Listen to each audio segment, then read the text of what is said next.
going to talk with you just a little bit about academic advising. This is Jill Stone and Baby Stone, and they're joining us today, and you saw her smiling face earlier. She's one of the academic success coaches in our office. So, Jill, we'll hand it over to you.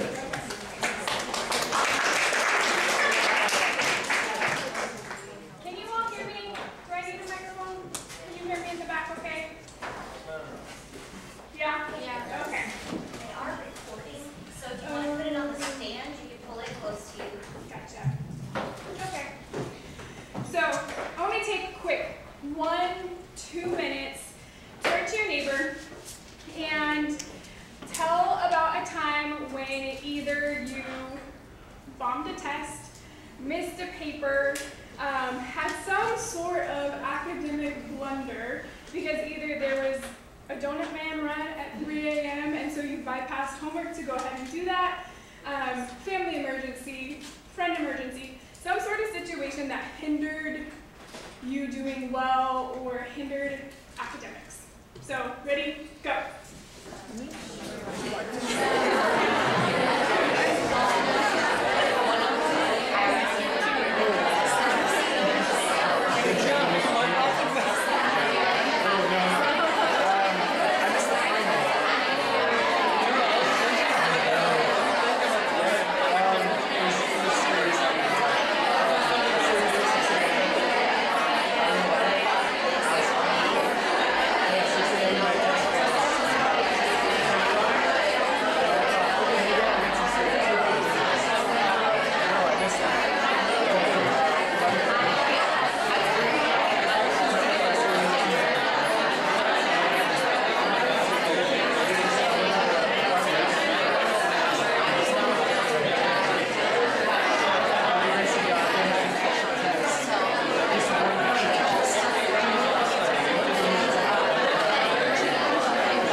Advising that all of the coaches look at and approach when we're working with students. Yes, you're here to get a college education, but there is life outside of school, and that is going to impact grades, class, papers, homework, all of those different aspects. And so that is one element that we're going to talk about today.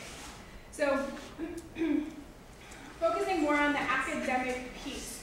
You guys have all seen your student portal and the different information of how to see your schedule. But one thing that we focus on a lot with students that come in is their academic requirements. This shows essentially step by step everything that you need to graduate. It looks at all of your general ed classes, it looks at your total units, and then it also looks at your major. So 2 big pieces need to happen in order to graduate from EPU. You need 120 units, strictly numbers, strictly just looking at units. You need at least 120. Then on the other side, you have to make sure you check off all the boxes of the different requirements between your general ed and then your major. So sometimes that total between your GE and your major is a 120. If it is, perfect. If it's not, then minors or electives are looked at to make sure that you reach that 120. So this is a place that we use on a regular basis when students come in and want to talk. Hey, am I on track to graduate? What classes do I need to take? Can I fit in a minor? And just some of those different questions, we will always direct them here and then talk about some of the reasons why they're interested in that and what that's going to look like. When you go into your academic requirements report, it shows the different classes, and if they're closed up with the triangles like this, that means they're completed. But when you expand on them and you click on the arrow, it shows you when you took the what grade you received, and that it's completed. So if you see them all stacked up like this, that means that you have met all of the different requirements. But if one is ever popped down and it shows that it's blank, you're not registered for it, then you'll still need to take it. Okay, so this is kind of what I was talking about.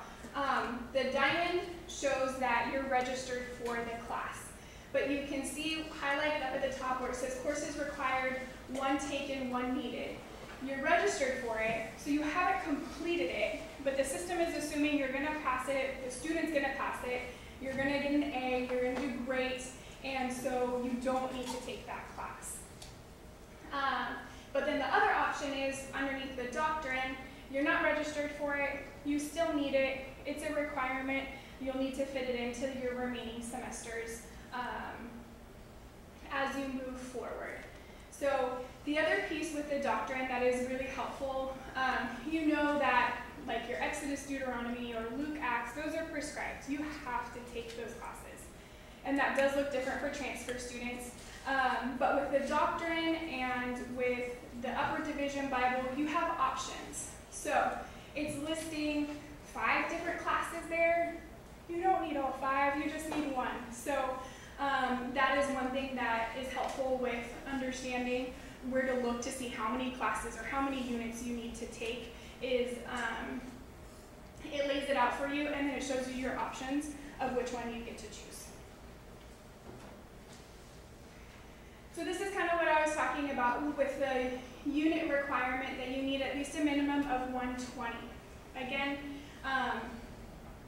you'll mostly be talking and working with a lot of first-time freshmen. If by any chance you do come across a transfer student, they typically are bringing in additional units, and so going over the 120 is very, very common and totally fine. It's just saying the minimum amount that you need is 120. The taken amount will always show what you're registered for. So, come October, November, when students are registering for spring, but you're finishing up fall, that number is going to adjust based on the spring units that a student is registered for. So the taken will always show what you're registered for, so it'll go up, and then your needed is going to go down. And so that is how you can kind of gauge how many units you need for your remaining semesters, along with your requirements. It shows your GPA, and then it also shows the residency requirement. The residency essentially means you need to take 30 units at EPU. For most students, that is not a problem whatsoever. By the time, that's 2 years. 15 units, no, that's 1 year, 15 units each semester. So not a huge amount, and if you are doing a study abroad program through EPU, not an external like bus semester or anything, but if it's through an EPU study abroad campuses and locations, that counts as part of your residency as well. So it seems like those classes were taken at EPU. Let's see. View all. Whenever you see view all, this needs to be your best friend because it can creep up on you and give you lots of surprises that you do not want to see.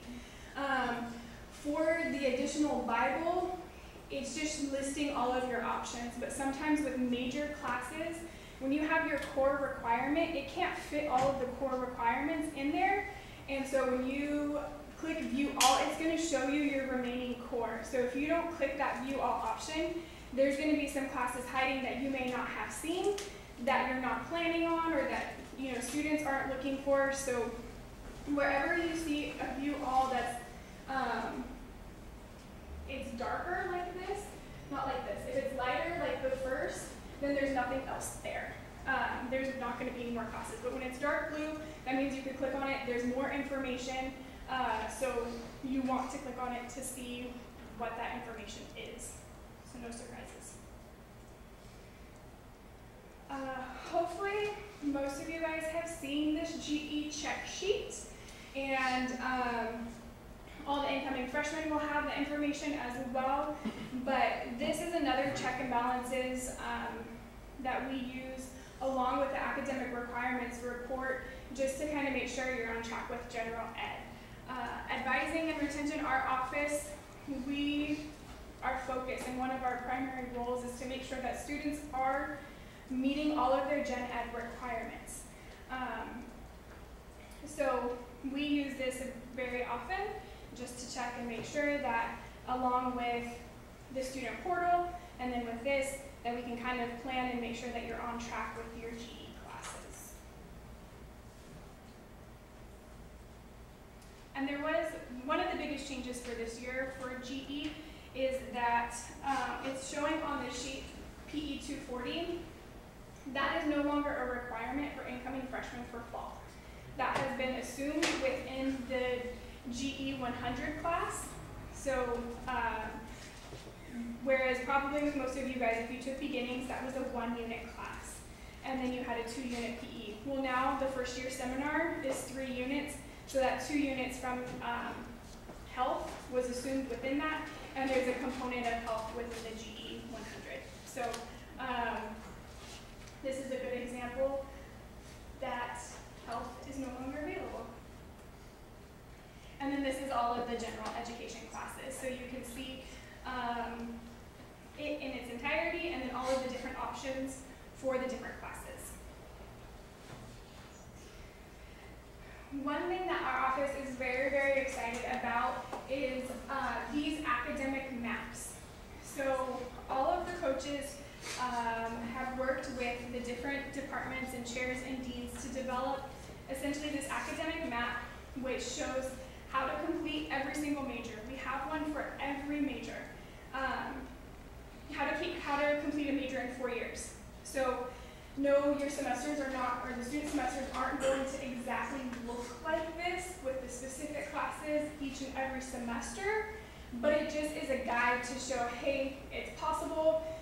These are the amount of units that you kind of want to be focusing on and looking at as far as how to graduate in 4 years and what classes and units might be partnered together in order to accomplish that. Yeah, so it is a great tool, and with students that are looking at other schools or institutions, this can show, hey, it's doable in 4 years, and one of the perks of being at a private Christian school is you don't come across as many impacted classes, and so 4 years is definitely a realistic option for all the majors. So this just kind of gives you a closer view. One of the different pieces on all of the maps, they are all formatted the same. So the classes with the asterisks that are not bolded, those are all of the general education classes. So this takes your GE and it also takes your major. All of the major classes are bolded. So if they have an asterisk and are bold, like psychology or general bio in the first semester, that means it counts for a general ed and it counts for a major course. So most students are very thankful and enjoy those classes because you got one class, it counts towards both GE and major, which is great. You don't get the double units, it's still a 3-unit class, you still get the 3 units, but it's counting in each category, which is definitely helpful.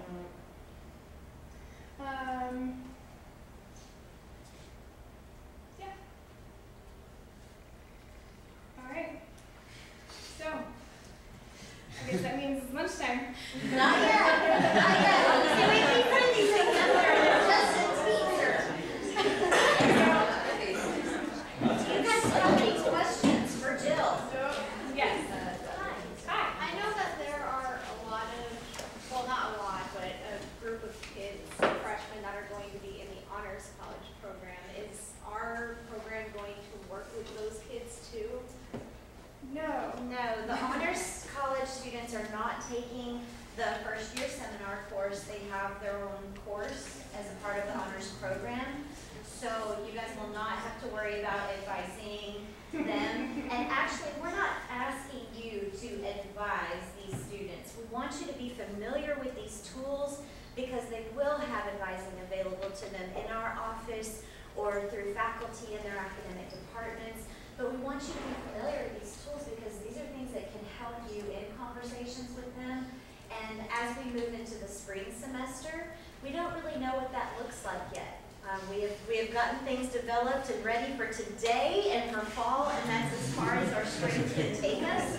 So really, in terms of the spring, the students won't be required to meet with you. You know, as they'll be required to meet with you in their first year seminar courses. So we don't know what it'll look like for spring. We anticipate that you'll continue to be connected with certain students in the spring, and it may look a little bit more like advising then. You know, it may look a little more like holistic academic success coaching, but we're just not quite sure yet. So are there other questions? That was a very good question. Yes? Hi, I've used the portal before, and I've used the plan option, but I had forgotten to delete something off my plan, and it had come up like I was registered for it on the academic requirements, and it didn't, like it was closed. It wasn't the long description. I just thought I'd mention that because it caught me out personally. Did you actually register for the class? No, I used the plan option in the student center. Yeah. I hadn't registered for the class yet. Interesting. It's good to know. So that would be a good motivation to keep your planner updated. The plan function, I don't know if any of you guys have used the plan function or use it. Keep that piece in mind, but it is a pretty great resource because essentially you can take this academic map and you can plug in through your student portal the specific classes that you would like to take. Obviously, that may change based off of your schedule and registration and all of those different pieces, but the planner function is essentially doing this in your student portal, but you make a good point. You'll just want to make sure that that stays updated, and if what you actually register for is different than what you planned, then just to also make those adjustments. Yeah. Anything else? Yes? I have a question about senior STEM. So I've heard two different things. I've heard that like if you're in a major, like you only have to take that specific senior STEM for your major, but then I've also heard that you can take like different ones. So like as a psychology major, if you wanted to take like a philosophy senior STEM, or like do you have to take the psychology one? Like I don't know. So I've heard it both ways. Yes, that is a very good question. The answer to your question is yes. It depends on your major.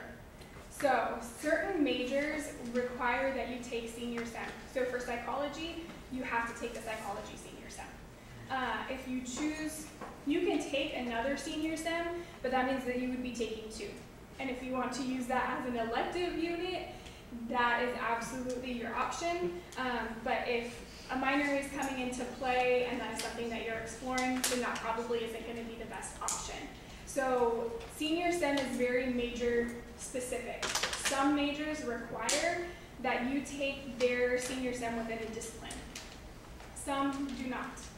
And so that is where advising, meeting with our office, touching base with your academic departments is going to be vital because they're going to give you those specific details, and you can't just go based off of what your friends are taking, because if they're in a different major, it's going to look different.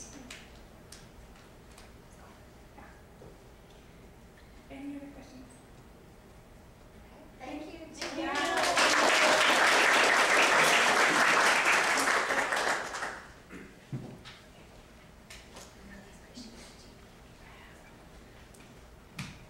Okay, so before we send you to get food and return to the LAPC, I want to draw your attention to a person who snuck into the back of the room. This is Dr. Vicki Bowden. She's our Vice Provost for Undergraduate Programs, and she's my boss. And she is an amazing support for this program. In fact, it was her idea in a quick conversation, just told to me shortly after I started my job here. What would you think if Academic Advising and Retention developed an academic peer mentoring program? And now you're here. So this is amazing. And I just wanted you guys to know Dr. Bowden. So.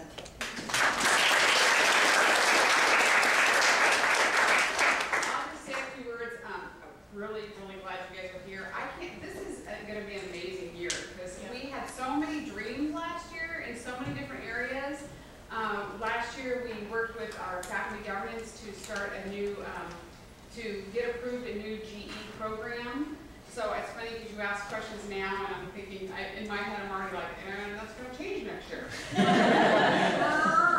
So, and actually every single freshman you're working with now will have an opportunity to make a decision if they want to be in the new GE program in the spring. So they would transfer what they're doing now. So just FYI. But we have that going on. We have, everything first year seminars just at first going on. And, it's just lots of really exciting things. And we worked on some changes in the academic calendar, which will start next fall. If you haven't heard, next fall we're starting in August, not September. And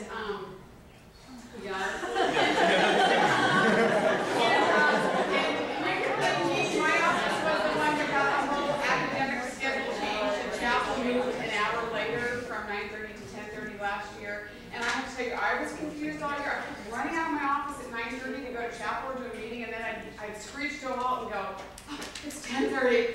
So, but freshmen don't now need difference, so this is good. The rest of us were a little confused and stuff like that. So I had CGLE reports to me, service learning reports to my office, ROTC. So any of those areas, if you have any questions or concerns or whatever, just come see me. And I just love academic advising and retention. They are on the tip of multiple changes here on campus that they will be initiating, even regarding advising and how we do advising and how we engage faculty to warrant advising. And so it's just exciting to see the growth and stuff in that area. So I'm glad you're here. You guys are so vital to the success of this whole program.